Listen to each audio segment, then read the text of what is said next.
Shalom. I want to talk about this week's Torah portion, which is Pinchas. It's Numbers 25, verse 10 through 30, verse 1. And the Haftarah is Jeremiah 1:1 through 2:3. The New Covenant portion is John 2:13 through 22. Now, I want to go back to last week's portion, which was Bilam. And of course, we know that Balak had hired Bilam to curse Israel, and he could not curse them because they were blessed of the Lord. But what he did do was lead Israel into immorality. And in that way, the beautiful covering of God came off of them, and a plague ended up coming. If we look at last week's portion in Numbers chapter 25, verse 1, while Israel was staying in Shittim, the people began to have immoral sexual relations with women from Moab. Then they invited the people to the sacrifices of their gods. So the people were eating and bowing down before their gods.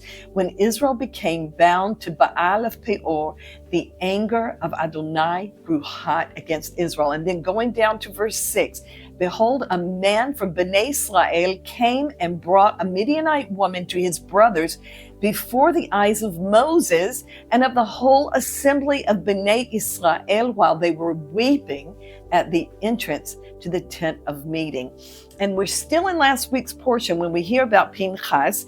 It says in verse 7, when Pinchas, son of Eleazar, son of Aaron, the Kohen, saw it, he arose from the midst of the assembly, took a spear in his hand, and went after the man of Israel into the tent and pierced them through, both the Israelite man and the woman's belly. And then the plague among Bnei Israel was stopped. However, 24,000 were dead because of the plague.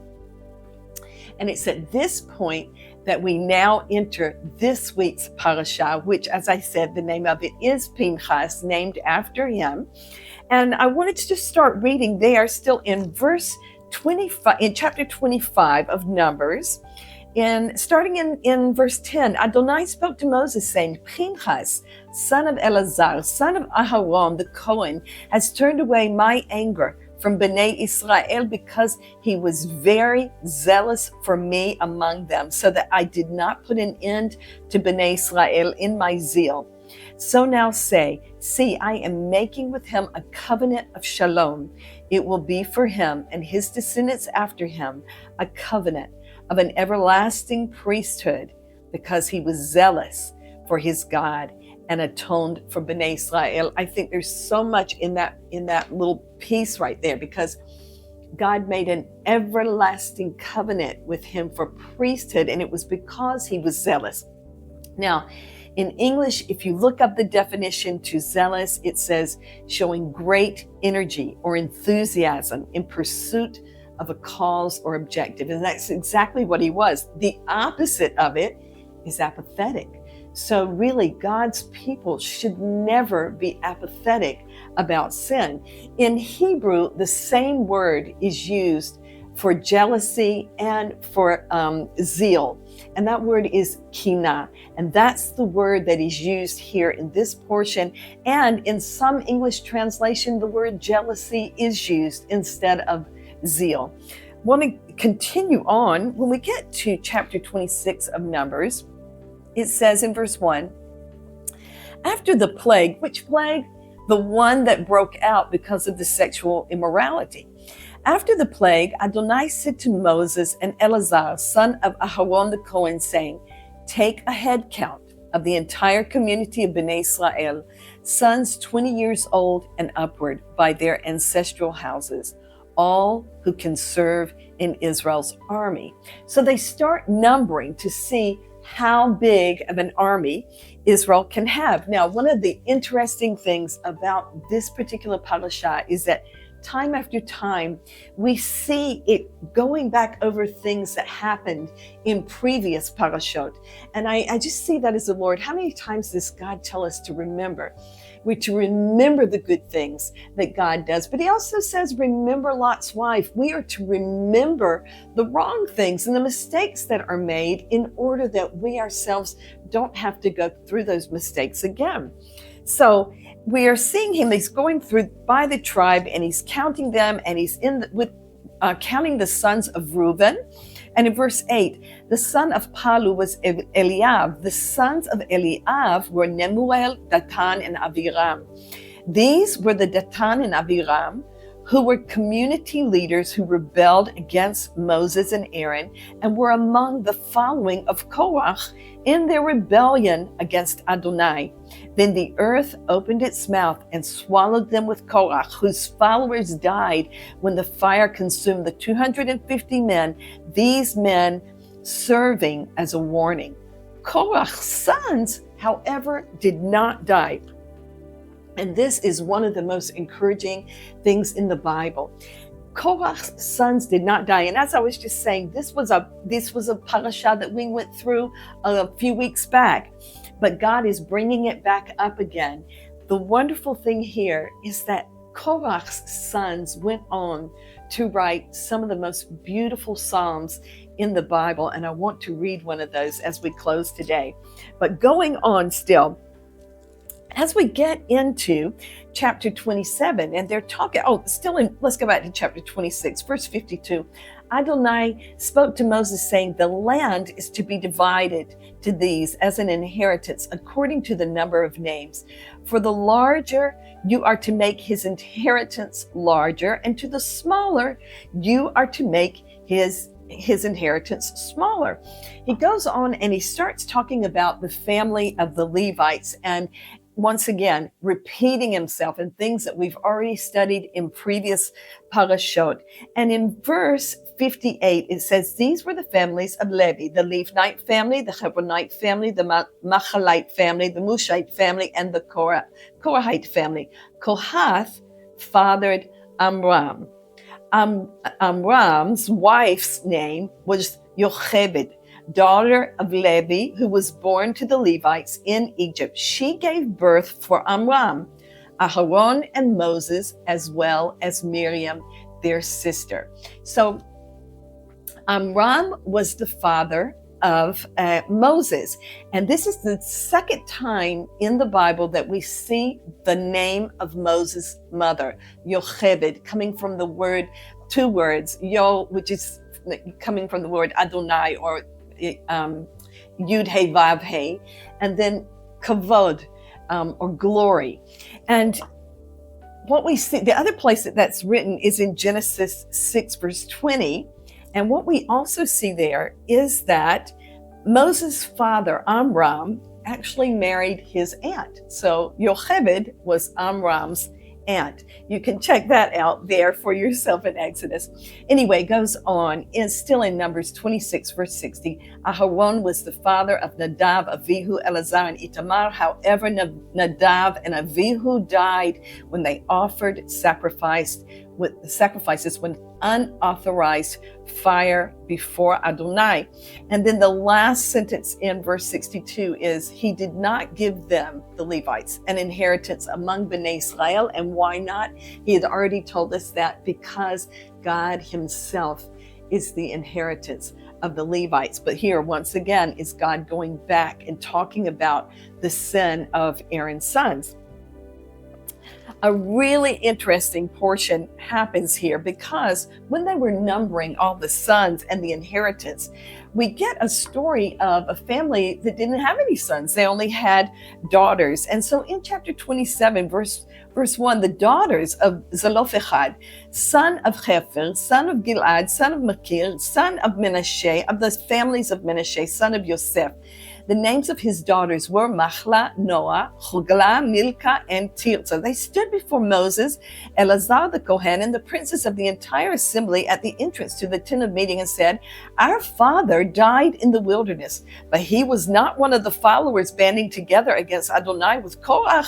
Though he died for his own sin, yet he had no sons. Why should our father's name diminish from his family just because he had no son? Give us property among our father's brothers. And in verse 5, so Moses brought the issue before Adonai. So I think this is also lovely too, that whenever we don't know what to do, and this was something that had never come up for Moses, first time for him, he didn't know what to do. So what did he do? he asked God what to do. And then in chapter 27, verse 6, Adonai spoke to Moses saying, the daughters of Zelophehad are right in saying you should give them property by inheritance among their father's relatives. You are to turn over the inheritance of their father to them. As we go on in Numbers chapter 27, once again, we get this beautiful wording of the Lord. And in verse 12, then Adonai said to Moses, go up this mountain of the Avarim range and look at the land that I have given to Bnei Israel. When you have seen it, you will be gathered to your people, just as Aharon, your brother, was gathered. And just like we said a few weeks ago with the death of Aharon, God doesn't say here, you're going to die. What he says is you're going to be gathered to your people. And this just gives us hope of what is in front of us, not just that we're going to die. Well, this body is certainly not going to keep living like it is, but we are going to be gathered to our people.